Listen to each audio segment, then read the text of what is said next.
Hello and welcome to the third edition of the UNews Weekly, coming to you from the UN Information Office in Uzbekistan in cooperation with all 9 UN agencies operating in the country. We're happy today to inform you about the most important UN news of the week. I am Layla Fatih and I am Bobor Kamilov. Welcome to the show.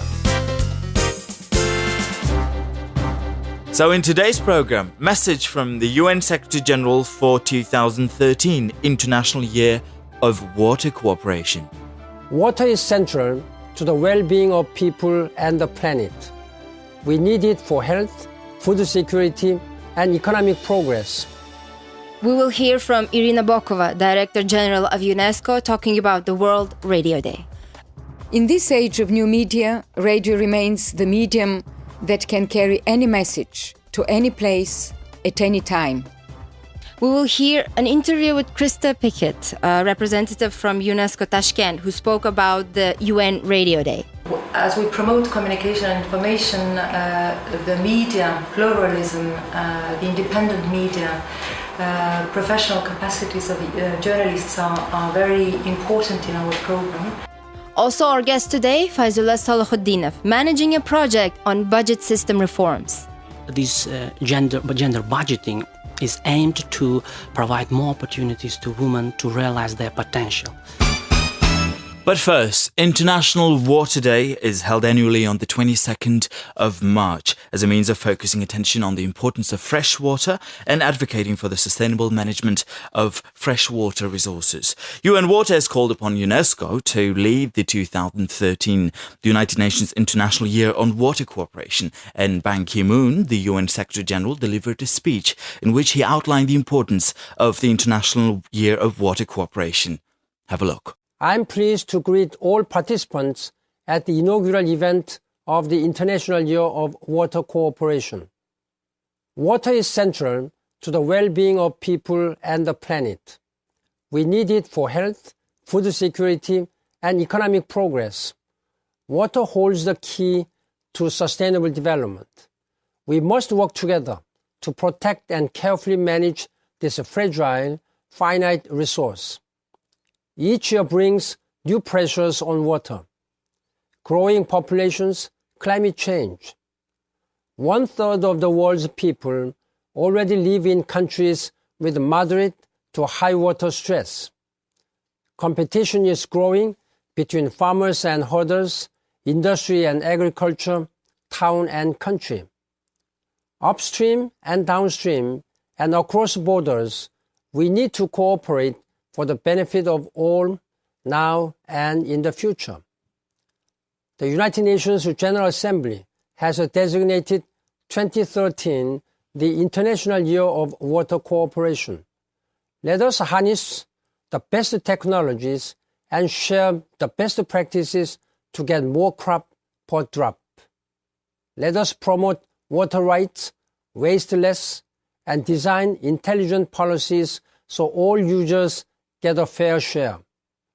Let us invest in water. Water is life. Radio is one of the most important means of widening access to knowledge, promoting freedom of expression, and encouraging mutual respect and multicultural understanding. So let's listen to a message from Irina Bokova, Director-General of UNESCO, talking about the World Radio Day. We celebrate radio today because radio still reaches more people than the internet or television. In this age of new media, radio remains the medium that can carry any message to any place at any time. It is both a platform for global conversation and a forum to address local problems. It provides a voice to the voiceless, to the poor, to minorities, to women. It helps educate the illiterate, and it saves lives during natural disasters. For the world's growing youth population, radio is a channel for sharing and learning. This is why we must promote freedom of opinion and expression and protect the safety of all journalists. This is why we must harness radio's power to build new bridges of respect and understanding between people. This has never been as important as it is today. We are living in the digital age, but radio remains a force to shape the world for lasting peace and sustainable development. This is our message on World Radio Day. As the entire world celebrated the World Radio Day this week, Nigina Khaitova of the UN Information Office went along to speak to Mrs. Krista Pikkat, who's the head of UNESCO's Tashkent office, to talk about the importance of World Radio Day and why radio matters in promotion of culture, understanding and development. Thank you very much, Krista, for your time. And my first question is, why is World Radio Day so important? Why does it matter? World Radio Day is important because it was proposed by the General Conference of UNESCO in 2011 that the world should celebrate the World Radio Day. Then the General Assembly endorsed the proposal, given that the world community recognizes that it is a means that reaches the biggest numbers of people still. Radio, according to ITU statistics, are available in 75% of the poorest households in the world. So it means that it's a easiest means to reach those who live in poor communities, who live in marginalized situations, who live in rural areas, and this is why everybody recognizes the importance of radio. The day was actually chosen. The date was chosen because of the fact that in 1946, on 13th of February. It's a date of the establishment of the radio of the United Nations, and this is why it was proposed that we celebrate the World Radio Day on the 13th of February. It is also recognized that in the digital age the connectivity issues are perhaps not so important. People are reachable, but what is important is the content. So that's why UNESCO called for the celebration of the day by promoting contacts through broadcasting networks and giving the voice to those who may not necessarily have it every day. We believe that it is very important to diversify the content that is broadcast on the radio, and that this is why we should give young journalists, young people like yourself, the possibility to take the microphone and go out and speak about issues that matter to young people, so that the information that would be provided in radio would be more meaningful for different people and of different ages and different sex. UNESCO promotes culture, art and education. And what do you make of the role of free press and journalists in this important machine? UNESCO promotes not only education and arts and culture, but also the sciences and communication and information. And as we promote communication and information, the media, pluralism, the independent media, professional capacities of journalists are very important in our program, because UNESCO believes that the media play a very, very important role in promoting democracy, dialogue, also sustainable development. They're also the guarantors of free word and image. So this is why we pay so much attention to free media. Krista Pikkat of UNESCO Tashkent office. Thank you very much. Bobor, gender equality is an important means and a way of achieving development. Did you know that there is a UN project working to integrate gender equality in the way that budgets are made? It's very interesting because in the beginning of our show, you mentioned about this project, and you also mentioned an interesting term called Gender budgeting. Yes. Gender budgeting is quite interesting to me. I would like to find out what that means. So let's welcome our guest, Fayzulla Salakhuddinov, who is the project manager of the budget system reform, who can share more on what is gender budgeting. So it's the special guest section of our program. So welcome, Fayzulla. Yeah, thank you for joining us. Thank you for having me.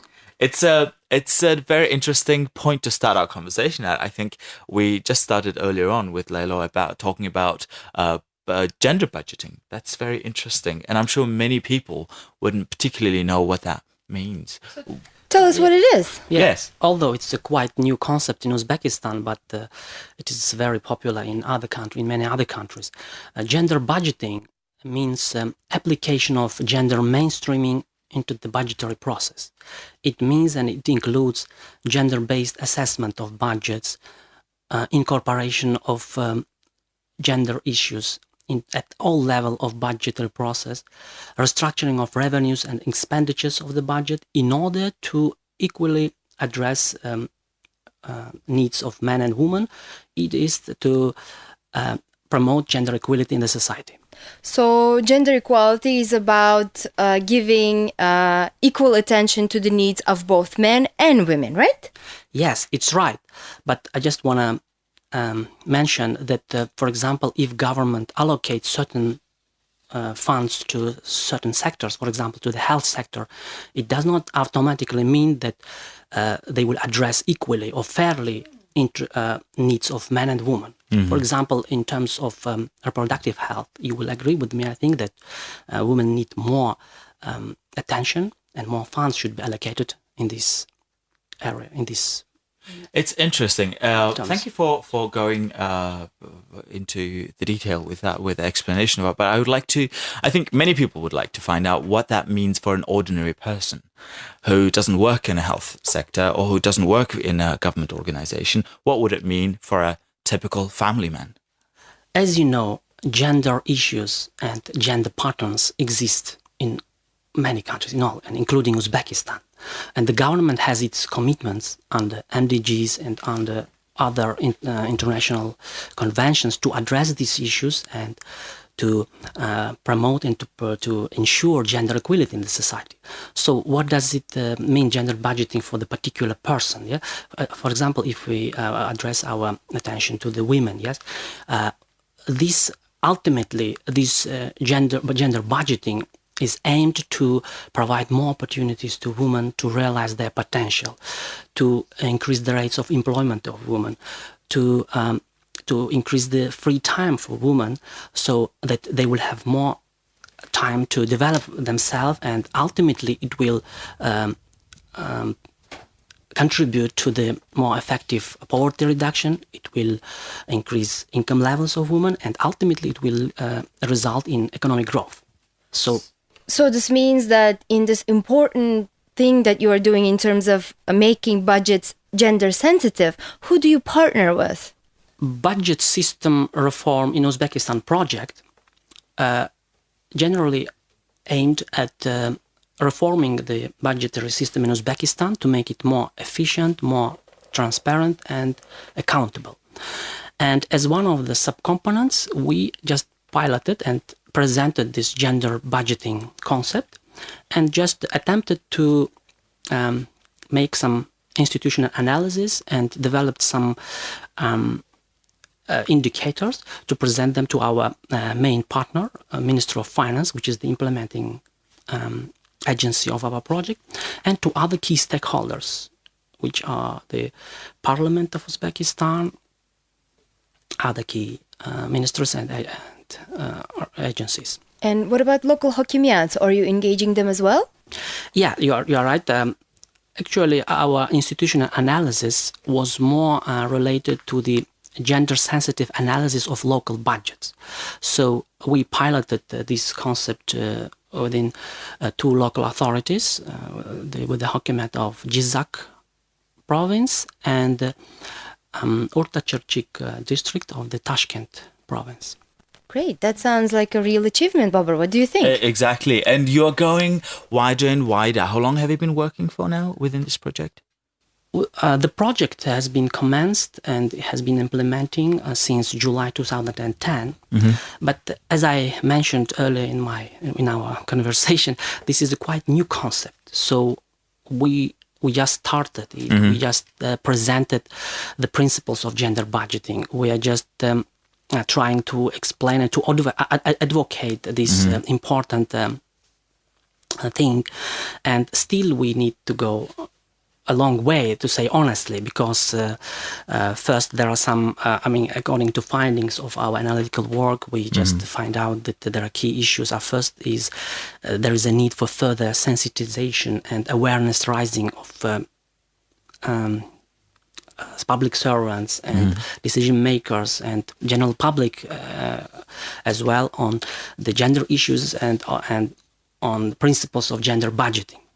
So still we need You have some way to go as well.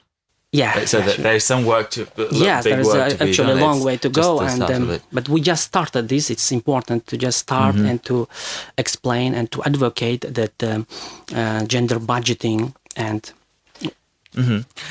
thank you. As you go along this advocacy part of your work, talking to people about gender budgeting and explaining and helping them raise their awareness, how do you explain to them its importance? What is your answer to a typical question on why it is important? Within the project, the project supported the development of 2 analytical nodes. As I mentioned, it was some kind of institutional analysis of gender budgeting in Uzbekistan, the opportunities and perspectives for its wide practicing. And as I said, the experts, local and international experts recruited by our project, they just attempted to develop some indicators to be integrated into the budget. So in order to then to track how the gender equality issues or gender issues are addressed and are implemented within the budgetary process. So what happens to these notes? Are they presented to the Yes. Ministry of Finance? Yes. And how does the chain go after that? Yes, these findings, the key findings of this analytical work were presented during the roundtable to key project stakeholders, including members of the parliament and representatives of key ministries, including Ministry of Finance and others, and also NGO representatives also. So you're engaging civil society as well, Yeah, which I civil think would be an society as well. important aspect of this. These key findings were presented during this roundtable and discussed with stakeholders. What were the findings? Who did you involve and engage during this roundtable? As I mentioned, the key findings of these analytical papers with recommendations and with comments of international consultants and local consultants, they were presented during the roundtable, which included a roundtable discussion with key stakeholders, including members of the parliament, representatives of key ministries and agencies, including Ministry of Finance, and also we also invited NGO and civil society representatives. So key findings were actually supported agreed by the participants of the round table, and they also supported the recommendations which are need to be followed up in order to wider use and wider practice this gender budgeting in Uzbekistan. But I just would like to mention again that, as I said, this is just a starting point for us, so we will deeper work in this direction, because, as I mentioned, further awareness raising and sensitization is needed.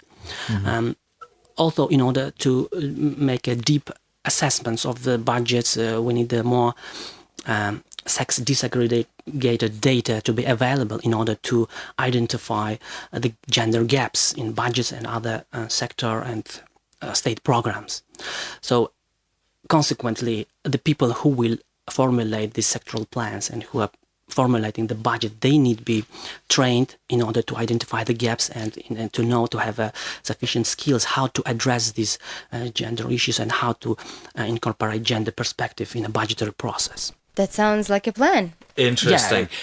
In outlining your further steps and actions in promoting gender balance and gender budgeting in Uzbekistan, there must be some recommendations that you've worked out that you can probably share with us and with our listeners and viewers. Yeah, as I said, in addition to what I have already said, the other key recommendations is to further conduct studies to provide empirical evidence to the decision makers that addressing gender issues within the budgetary process are important. It is important to provide the strong justification to the government that more we address gender issues, more we ensure gender equality in the society, everybody will benefit from this, then the whole society as well, not only women.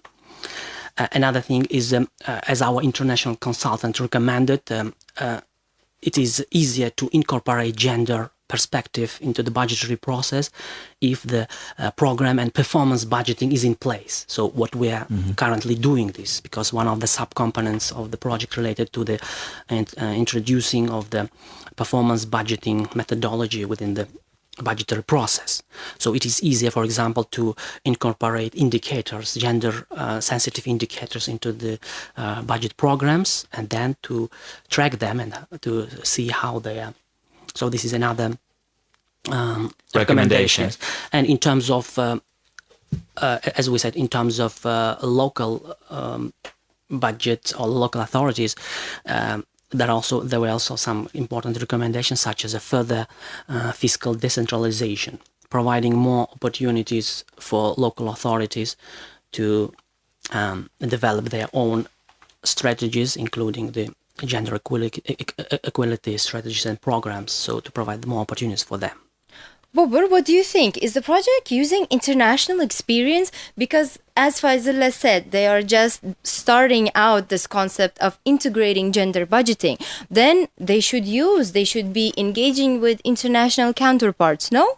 I think he's exactly the right person to direct that question to, because what is the international practice so far? What best experiences have you brought or are you working on bringing to the country to further promote the idea and the concept behind it? Yeah, I think I forgot to mention that within this analytical work, our experts conducted some review of experience of other countries and best practices in implementing gender budgeting in other countries. So these findings also were presented during the round table. And yes, we are on a way to find out which are the best, which one of them are best suitable for application in Uzbekistan. So we are also working on this. Yeah, so we're working on that, and I think it's a good point to finalize our conversation on today. And there are recommendations. We've talked about the results, and we've talked about partnership. And I think there will be more to come soon in our next program, so we can follow up on the developments. We'll absolutely have Fayzulla invited to our show again, so he can share the findings and what were the follow-up steps that they've done. So far, we wish you good luck with the project, and thank you for joining us. Thank you. Thank you for you. This is it for now. Stay tuned next week to learn more about UN in Uzbekistan. And of course, we'll bring you more stories from the life of all 9 agencies working in Uzbekistan and the latest developments in the life of United Nations. And please, just final reminder, don't forget to go to www.un.uz for more details of the stories we covered today and the rest of the stories that the week has witnessed. And on Facebook, you can stay in touch with us and keep abreast of the latest developments by visiting facebook.com/Unique Tashkent. So far from me and Lilo and the rest of the team, it's goodbye. Goodbye.